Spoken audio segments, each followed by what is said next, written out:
Salut, bienvenue pour une nouvelle vidéo. Aujourd'hui, vous l'avez vu dans le titre, on va parler des mondes des Willan.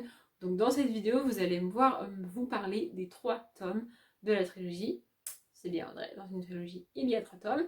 Mais dans cette première partie, donc là comme ça, tout de suite habillée comme ça, je vais parler uniquement du tome 1 parce que à l'heure où je vous parle là maintenant tout de suite, je n'ai lu que le tome 1.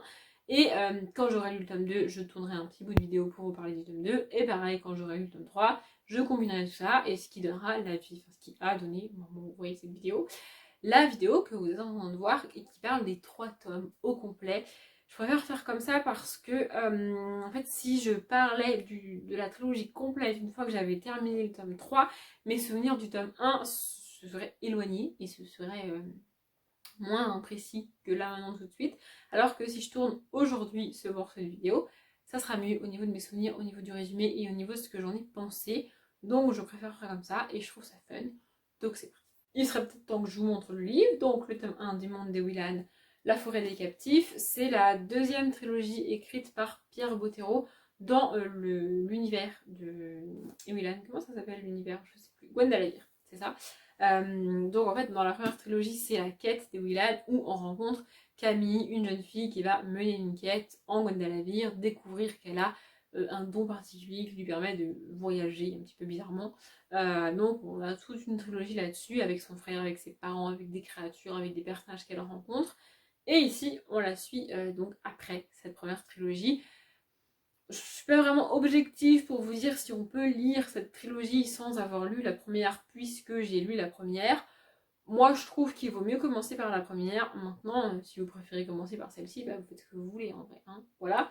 Donc ici, comme je l'ai dit, ça se passe après la première trilogie. On découvre, on retrouve Camille et son meilleur ami Salim qui, après tout ce qui s'est passé dans la première trilogie, ont besoin un peu de vacances, de tranquillité. Et donc, ils vont partir tous les deux. En fait, ils vont rentrer tous les deux chez eux. Sauf que leurs vacances vont se transformer en aventure un peu bizarroïde à base de enlèvement, de torture et tout. Enfin, très sympathique. Alors quand je dis torture, ça reste de la jeunesse. Hein. Voilà, on n'est pas sur une scène extrêmement trash, extrêmement sanglante, mais on est sur de la jeunesse un peu hard pour de la jeunesse. Pas très clair ce que je dis. J'adore cette saga, j'ai adoré la première trilogie. J'ai été un peu déçue par ce tome-là et j'ai mis du temps à me rendre compte de pourquoi j'ai été déçue. Parce qu'en fait, certes c'est un tome 1, mais comme c'est le tome 1 de la deuxième trilogie, je m'attendais pas à ce qu'il soit autant introductif, et il est introductif. C'est un tome 1 dans lequel l'auteur met les choses en place pour la suite, nous explique les choses, nous fait découvrir de nouvelles choses, mais les personnages là où ils doivent aller et là où il leur fait faire ce qu'il faut qu'ils fassent. Et du coup, tout ça prend du temps et ça reste assez lent. Alors après, on s'ennuie pas parce que, enfin, je ne me suis pas ennuyée en tout cas parce que j'adore les personnages. Je les trouve extrêmement attachants, extrêmement touchants, extrêmement bien construits. Ils ont une relation qui est juste magique. C'est vraiment génial. Et Pierre Bottero avait un don pour se mettre dans la tête des filles. Parce que là, donc il est à la fois dans la tête de Salim et dans la tête de Camille ou Willan, une jeune fille de 13-14 ans. Donc pour un homme adulte, c'est pas hyper simple de se mettre dans la tête d'une jeune fille de cet âge-là. Et lui, il y arrive hyper bien. Je pense qu'il avait une fille, parce que c'est pas possible, sinon, enfin, je veux dire, à un moment donné, tu peux pas te mettre à ce point-là dans la tête d'une jeune fille de cet âge-là, si t'as pas été en contact avec une jeune fille de cet âge-là, c'est pas possible en fait. Enfin, ou alors il est devin, mais bref, donc voilà, j'ai été un peu déçue par cet homme-là parce qu'il est introductif, parce qu'il est assez lent, et parce que l'auteur met clairement les choses en place pour la suite. Mais du coup, j'ai très hâte de lire la suite. Maintenant que tout est mis en place, que tout est déclenché, qu'on a posé le contexte, qu'on a posé les bases, on va pouvoir vraiment démarrer. Alors ça démarre quand même dans ce tome-là, il se passe quand même des trucs, il se passe pas rien, hein. Ça bouge quand même, ça démarre quand même. On découvre notamment toute une espèce d'organisation secrète avec le grand méchant qu'on a découvert dans la première trilogie. Voilà. Et c'est quand même très cool, hein. Mais ça reste assez introductif. Et au moment où je vous parle, j'ai qu'une hâte, c'est de lire la suite. Donc je vais aller lire la suite, je sais pas quand, dans quelques jours ou quelques semaines pour moi. Et à vous, je vous en parle tout de suite.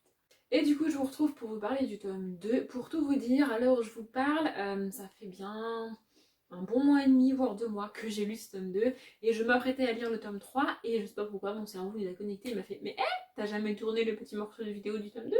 Vas te le faire avant de lire le tome 3. Mais oui, tout à fait Sherlock. Oui, je parle avec mon cerveau, ça vous pose un problème? Bref, donc le tome 2 c'est L'œil de Tolèpe, toujours de Pierre Bottero. Je sais plus si j'ai dit la musique, donc je vais la dire maintenant, c'est Everything Has Changed de Taylor Swift. En fait c'est la même que pour la quête des Willan, parce que comme ça me permet de vraiment me replonger dans l'univers, comme c'est le même univers. Je me suis pas fait chier, j'avoue. Donc dans ce tome 2, Ewilan retourne dans le monde de fantasy auquel elle a accès de par ses pouvoirs.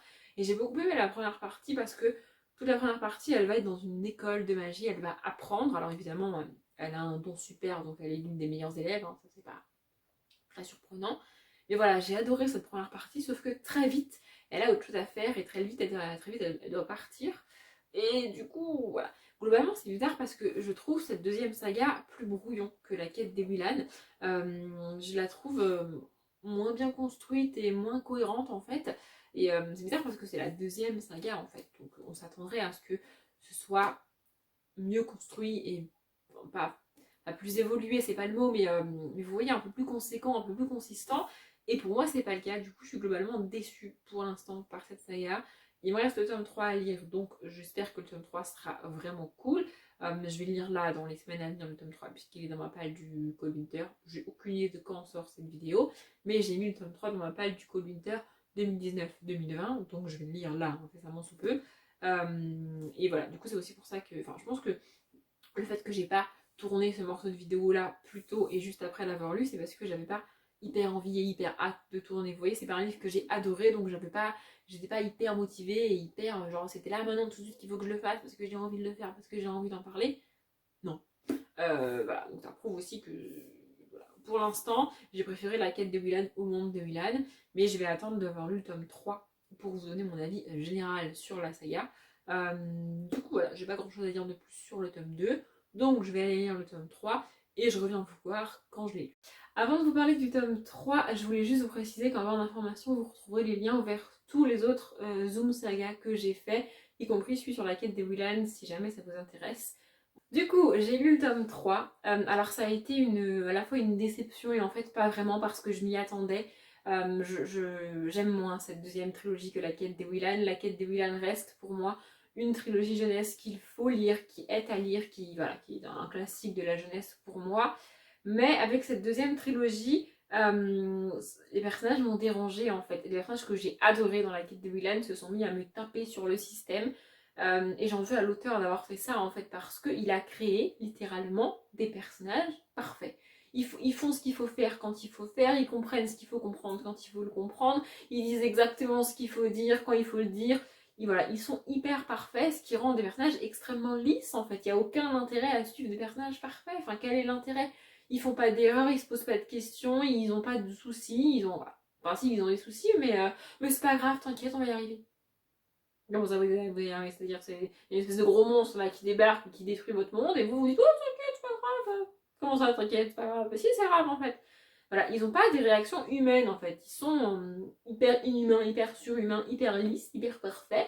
Et au bout d'un moment, ça me fatigue en fait. Genre à la fin du tome 3, alors je vais pas spoiler évidemment, mais on a une espèce de bataille finale, parce que c'est la fin de la trilogie et tout et tout. Et en fait, à aucun moment, je me suis posé la question de est-ce qu'ils vont y arriver, est-ce qu'ils vont s'en sortir, comment ça va se passer. Non, il n'y a aucun suspense. Et pas parce que c'est de la jeunesse, mais parce que les personnages sont hyper forts, hyper parfaits, hyper doués. Et ben du coup, il y a aucun suspense. Évidemment qu'ils vont y arriver, évidemment. Enfin, je veux dire, enfin, je me suis même pas posé la question. Alors l'auteur essaye de faire croire qu'il y en a qui vont se blesser, machin, blabla. Mais même ça, j'y ai pas cru parce que des personnages parfaits et inhumains, bah, ils meurent pas, ils se blessent pas, c'est pas possible, c'est pas vrai en fait. Voilà, j'en veux énormément à Pierre Bottero d'avoir fait ça parce que Ewilan, qui est au début du tome 1 complètement extérieur à cet univers-là, qui découvre tout ça, dans la première quête, elle découvre vraiment beaucoup de choses, on a vraiment beaucoup d'informations et elle va grandir au cours de la quête d'Ewilan, donc la première trilogie. Et là, elle est parfaite.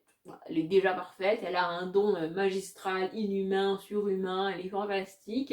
C'est un peu la Harry Potter, mais plus. Vous voyez, lui, il a un don Enfin, il est magicien, il est sorcier, tout ce que vous voulez, et il a des pouvoirs, machin, voilà. Et bah, Ewilan, c'est ça, puissance 10, quoi. Vraiment, elle est parfaite. Puis alors, vraiment, c'est. Vraiment, voilà, ça m'a un peu dégoûtée parce que c'est un univers que j'aime beaucoup et des personnages que j'aime beaucoup, mais à trop les rendre parfaits, ils en deviennent lisses et inintéressants. Enfin, franchement, moi, ça m'a pas du tout intéressée. J'ai Elana à lire, donc la troisième trilogie de l'auteur. Elana, c'est un autre personnage qu'on découvre dans la quête des Willan et qu'on suit dans les mondes des Willan, mais qui est adulte et qui donc appartient à cette catégorie de personnages parfaits.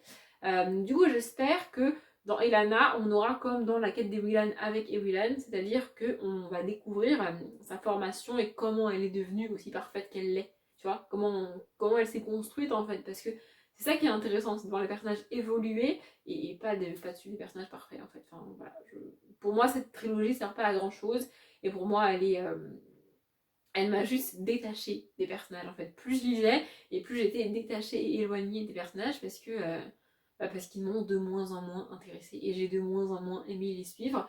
Très clairement, pour être tout à fait honnête, s'il y avait eu un tome 4, je ne l'aurais pas lu parce que à la fin de ce tome 3, les personnages me fatiguent en fait. Voilà.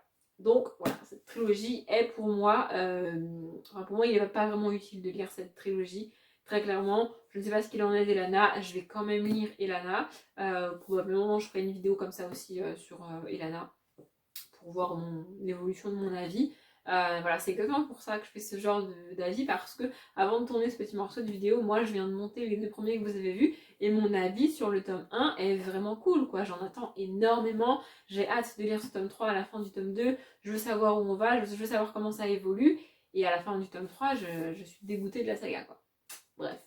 Je suis un peu dégoûtée d'être dégoûtée, mais bon, c'est comme ça. Bref, j'ai dit tout ce que j'avais à dire, je vais pas épiloguer plus longtemps, sinon je vais juste me répéter. Donc je m'arrête là, j'espère que ça vous a plu. Comme d'habitude, je vous souhaite une bonne journée, un bon après-midi, un bon appétit ou une bonne nuit, et je vous dis à bientôt.